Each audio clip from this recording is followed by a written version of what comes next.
anticipation of his 3 sold-out shows at the Sinclair this Thursday, Friday, and Saturday night. Blending elements of folk, punk rock, and protest songs with lyrics that span political themes or romantic themes, his music is perfectly timed for, well, every moment, but especially this moment. He's the author of the best-selling book, Roots, Radicals, and Rockers, How Skiffle Changed the World, hailed as, quote, nothing short of masterly by the Wall Street Journal. Tonight, he's joined on stage by Cass Sunstein, professor at Harvard Law School and author of many books, including On Freedom, How Change Happens, and Impeachment. Under the Obama administration, he led the White House's Office of Information and Regulatory Affairs, and just this year, he was awarded the Holberg Prize, described as the Nobel Prize equivalent for law, philosophy, and the humanities. Tonight, we'll be discussing Billy's latest book, The 3 Dimensions of Freedom, a direct and bracing call to action written with, quote, prose that has a quiet musicality. In this call for change, Billy illustrates how freedom is composed of 3 elements, liberty, equality, and accountability, and demonstrates that accountability is our most powerful tool against the rising tide of authoritarianism. We are so pleased to host this event here at the Cambridge Public Library tonight. Please join me in welcoming Cass Sunstein and Billy Bragg.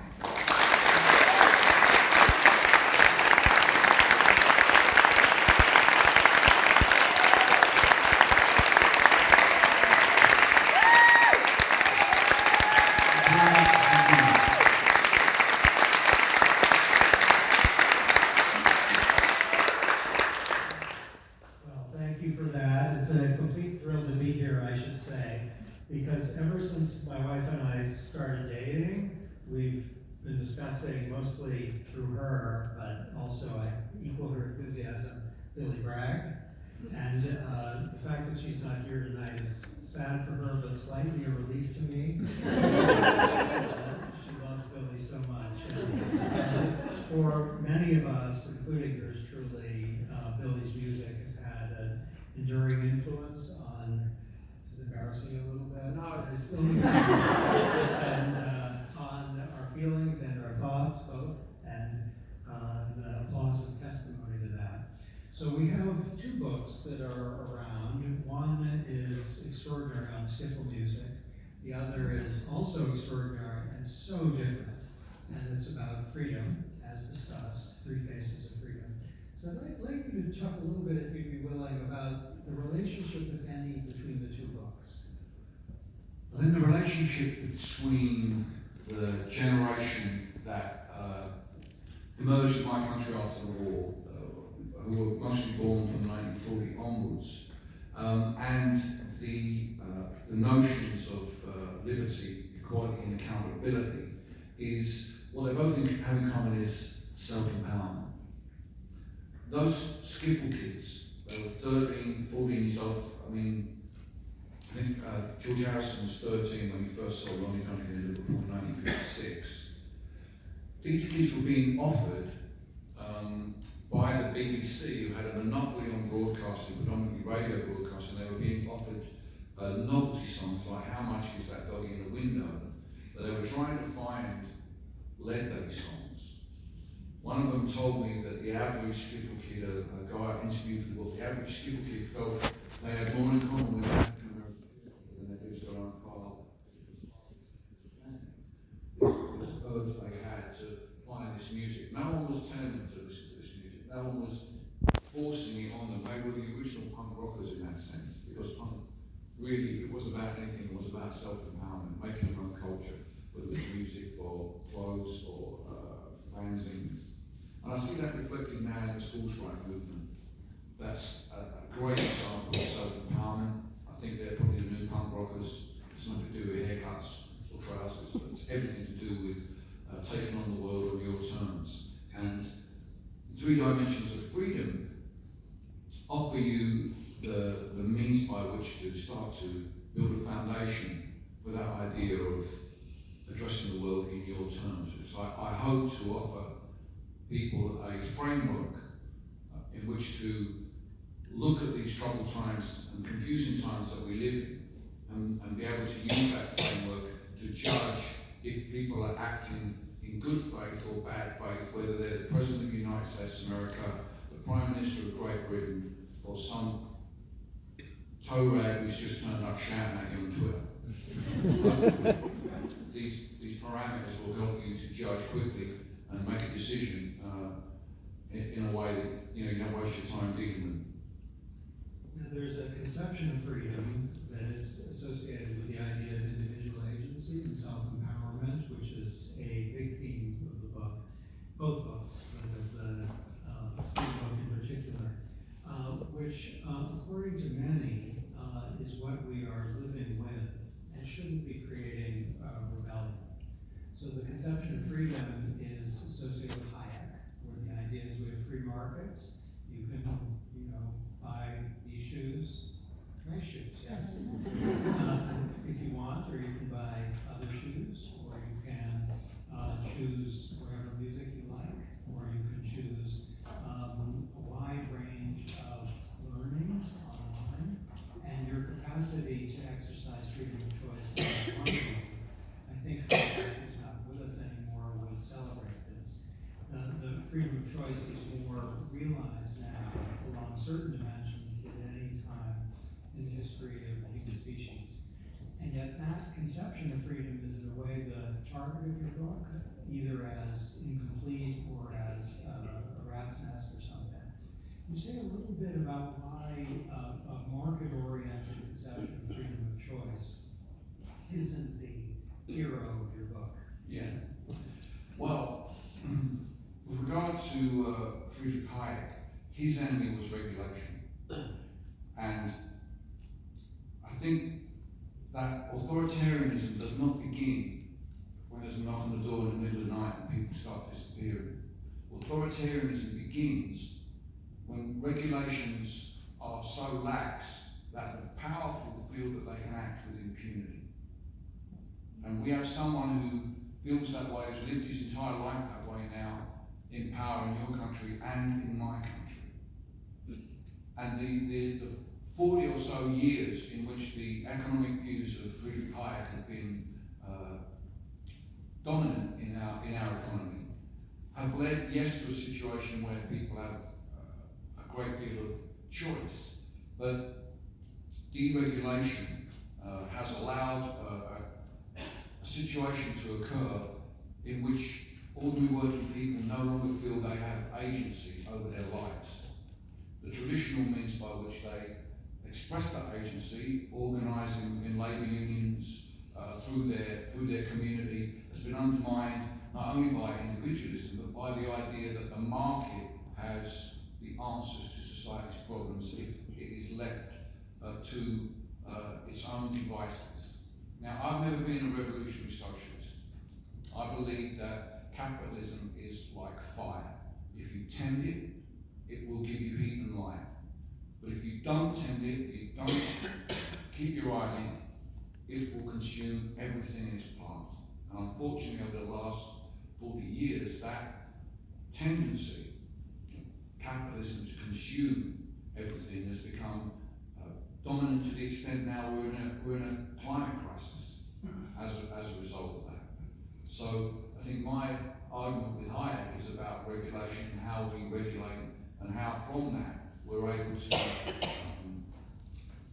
moderate the forces of capitalism in a way that they benefit more people in the community. For instance, there are candidates for the election next year who are talking about holding Facebook to account, holding Google to account. These ideas began in opposition to absolute monarchy. Now it's absolute corporatism that we're having to face up to. And how do we deal with that absolute idea that the market has all the answers? Okay, I'm thinking there's a lot in what you just said. Oh, yeah. To finish, Kaz, we've only got 30 minutes, mate. I've got to my bullet points. As you may know, for 4 years my job in the White House was to oversee regulation. Exactly. That's why I'm fighting here, Kaz. No audience would want me to. So I'm thinking there are at least 3 domains where a lot could be done, and maybe you could say a little bit about the relationship to freedom. One domain is go hard against greenhouse gases. So we could have, a carbon tax, or we could have fuel economy rules, or we could have restrictions on coal-fired power plants, we could have all of those. So that's one. Another is to do something, or maybe 8 things, that would strengthen the hand of labor unions, which in this country certainly it's very weak. Yeah. And I'm not sure what those would look like exactly, but if we have a category of aspirations, we can fill it in. A third thing would be to say that the unionization movement shouldn't be the foundation.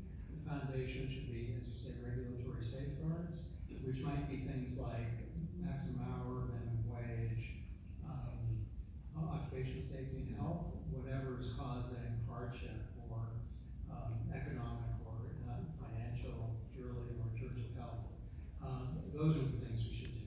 So are you kind of thinking all of the above, and then what's their connection to freedom? Well, I think the first and the third options could flow from the second option. Because my analysis is that both in terms of Donald Trump and Brexit in my country, we're in this place because ordinary working people no longer feel they have agency over their lives. They don't feel that their voices are heard. Brexit was very much a vote against Westminster rather than against Brussels. The things that people were complaining about really are things that are done by the domestic government rather than the European government. So I would say that what you're trying to do is engender ordinary people with a sense that they have some control over their lives so that they can believe that it is within their control to make their children's life better. In some way that was taken for granted by my parents. My parents came of age during what we refer to as the post-war consensus. Obviously they were building from a very low point from the end of the war. They lived through a rationing of food, clothing, petrol until 1954. So they were working together collectively, whether they were conservatives or whether they were Labour. They were working collectively to rebuild society. And my generation, who were born in the 50s, we benefited from that big time. We got to go to university for free. We got paid double to not work and learn to play guitar and do punk rock. The current generation had none of this. They had none of these privileges. My generation had them all. And the reason why I believe that giving people a sense of agency is the most important of your three in the workplace of your 3 options, Cass, is because I feel that when people feel that they have some agency over their lives, they're more willing to work collectively. They're more willing to see that there is that from their own agency, if they work together with other people, that their agency can be empowered and can be greater. When they have no agency, then they're prone to people who say, these people are coming to take your job. These people are coming to take your benefits. These people are coming to take your culture. When you have no sense of agency over your life, when you feel you have no sense of agency over your life, then you really are prone to the attractions of populism. And I think again, this is not just something that's happening in the US and the UK. This is right across the contemporary democracies at the moment. So I would, and that's why the 3 dimensions are really important, particularly the last dimension, accountability, because that's the one that addresses the issue and gives the individual some kind of traction on the economy and on the community. And without that, I think everything's atomized, and it makes the Donald Trumps of this world and the Boris Johnsons much more able to provide people.